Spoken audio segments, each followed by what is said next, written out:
tomorrow doesn't come, then today didn't matter anyway. Why are we so worried about living for tomorrow? It's always like, no, you gotta live for today. Why? Because, tomorrow's not promised to anybody. Yeah, so what should you do? You make the most of today then. And you don't make the most of today by sacrificing it, because today is the tomorrow that you were worried about yesterday. And someday those tomorrows that you sacrificed, they're gonna be todays. And you no longer have that option to say, well, live for today, make the most of today. Now you kind of crapped all over yesterday, because that's exactly what your life is made up of, todays and tomorrows. It's not made up of yesterdays. It's not made up of yesterdays. Yesterday's in the past. You probably don't even remember it accurately anyway. And then these things that you're hoping for in the future, that's all they are, they're just hopes. The only thing that is really real is today, this moment right now. And so you should make the most of the moment, of course, but not by throwing it away, and not by making a negative sacrifice, or a negative investment, by making your tomorrow worse. Instead, making the most of right now, knowing that you set yourself up for a good tomorrow, a good opportunity.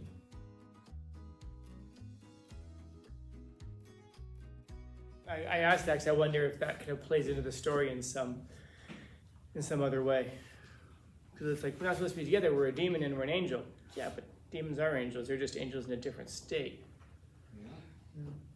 It's like when people talk about little kids and like, oh my gosh, my nephew, he's a little angel. Yeah, wasn't Satan an angel? So when I hear that, I think, yeah, your nephew probably is an angel then, just in a different form. I don't have a great deal to say about this because it is relatively straightforward. It's the application of it. It's kind of like almost like the giving of a definition of love. Because if you go into Google and you type in what is, one of the first things that comes up is that question of love. People are trying to figure out what love is. And it's the sort of thing that when you have felt it before, you kind of think like, oh, I know what it is.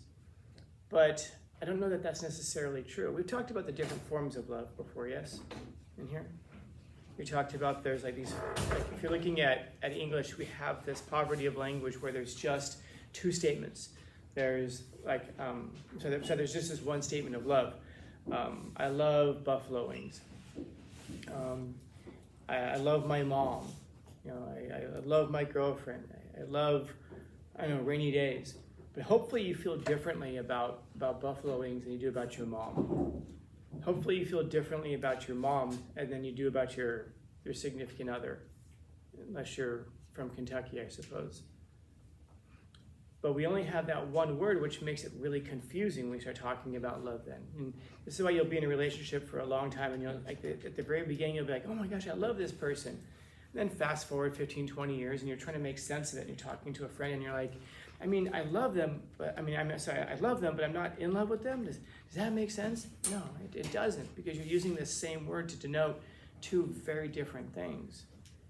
When we're talking, oftentimes when we talk about love, especially in English, we're talking about it as a sentiment, a feeling. But it's no different chemically from eating large amounts of dark chocolate.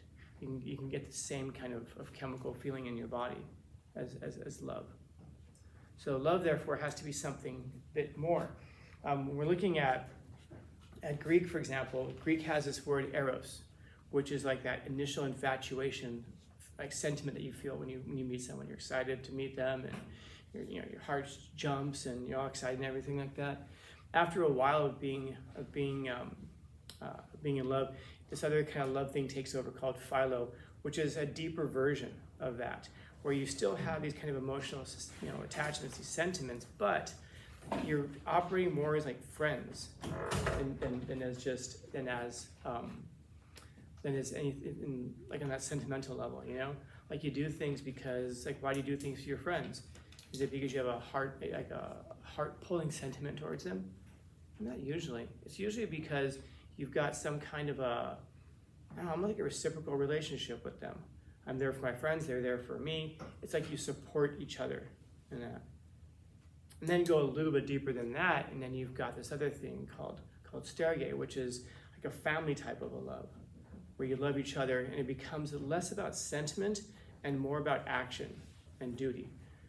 You know, like oftentimes the word family is another word for people who treat you like crap, but you're supposed to get over it because, you know, family, whatever that means. And what it really comes down to is this idea of sending, like, it's support.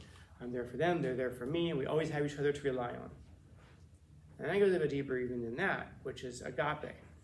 And agape is a deep type of a love that it's only really, it's not found a lot in Greek literature. You find it throughout the New Testament, for example. Like, if you go to a wedding, a lot of times you'll hear people giving their vows talking about, like, 1 Corinthians 13, love is kind, love is patient, love is long-suffering, love is this, love is that. The word that's being used there is not like the sentimental, like, oh, I feel butterflies kind of love. It's agape love, which is non-emotional. It's duty-based. You do it because it's the right thing to do. And that means that you can love strangers. You would never say, you know, you can love family members, you can love friends. You would never say, like, I agape buffalo wings. It's not the right word for that. You would never say, you know, I philo, like, you know, the guy who just crossed the street, because the word doesn't fit for that. The word, you would choose the proper term. That's why in English we only have that one word, love. In Spanish it's a little bit more. You've got te quiero and te amo, and they mean very different things. We often use them interchangeably, but it's almost like we try very hard to cloud those feelings, so we don't want to be specific about them. And so, but agape is something that's duty-based. You do it because it's the right thing to do. You do it because, the expression of which is to be this, sacrificing. Sacrificing does not just mean I give up myself and I die for somebody else, or I give up my future for somebody else, or I give up this, you know, my lunch for somebody else. It's more than just that. It's giving up one thing for something greater. In the case of, like, the movie, you're sacrificing this one thing for something greater. When you're looking at your time, you've only got 24 hours. It's a finite thing, and you have that choice. You can either do something that you want to do, or you can do something that you really should be doing. And it's maybe a tragedy that those two things oftentimes don't align. Like, maybe you really, you want to eat pizza, but you should eat, salad or whatever.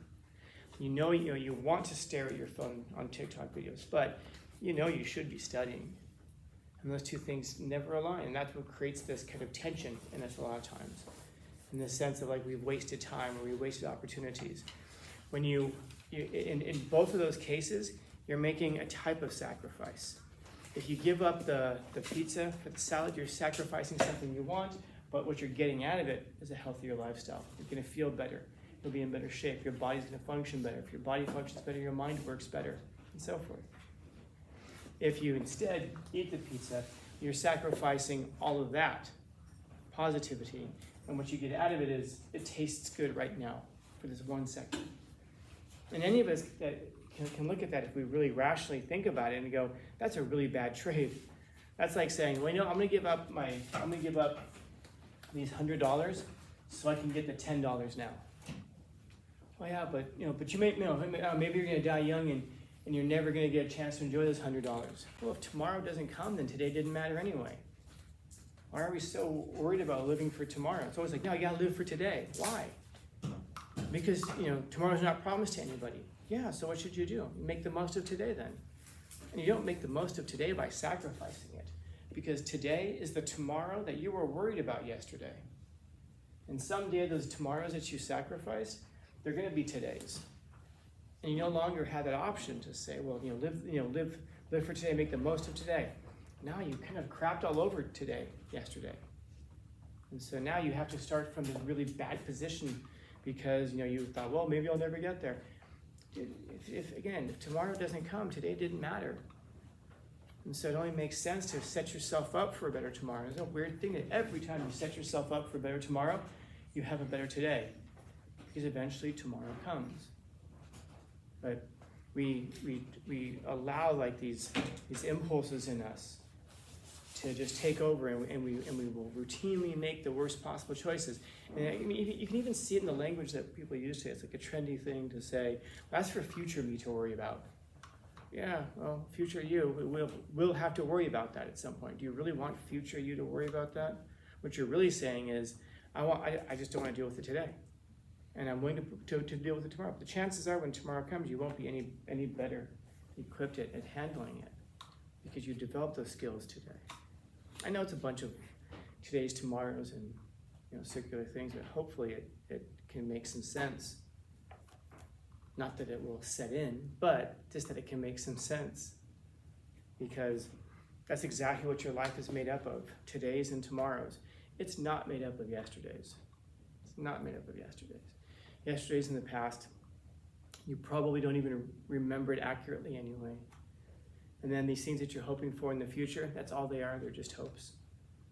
The only thing that is really real is today, this moment right now. And so you should make the most of the moment, of course, but not by throwing it away, and not by making a negative sacrifice, or a negative investment, by making your tomorrow worse. Instead, making the most of right now, and knowing that you set yourself up for a good tomorrow, a good opportunity. So love isn't a feeling of happiness. It isn't just enjoying the thing that you're doing right now. It's a willingness to sacrifice the thing right now for something better later on. And that's a very human thing. I'll leave it at that. It's a very human thing. Your cat doesn't sacrifice. Your dog doesn't sacrifice. That silverback gorilla that we're all going to fight is not sacrificing. But if you do sacrifice, you can have a better tomorrow because you understand the concept of tomorrow. So I'll leave it at that. Questions, comments, concerns, complaints, criticisms, critiques? Dope. Happy Wednesday.